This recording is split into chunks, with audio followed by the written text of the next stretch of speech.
Hey guys, this is Donnell, and in today's video, I'm going to be talking about the 13 benefits of drinking more water.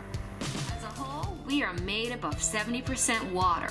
Water regulates every function in our bodies. Water flushes out waste and toxins. It also transports all the necessary nutrients we need to look and feel good. It flushes out impurities in the skin. When skin cells are hydrated, they plump up to give you a good complexion. So now that I told you all that good stuff, let's just jump into the benefits of drinking water. All right, let's begin. Number 1, water helps digest food. Number 2, it lowers blood pressure. Number 3, reduces constipation. Number 4, lessen asthma.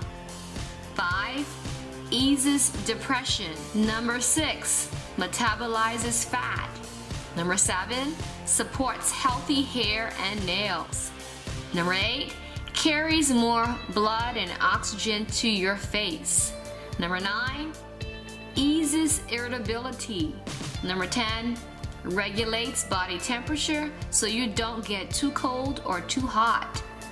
11, suppresses appetite. Number 12, prevent water retention. And number 13, reduces stress. Well guys, that's it for today. Don't forget to like, comment, and subscribe to my channel. And remember, life is what you make of it. Always has been, always will be. Smooches until next time.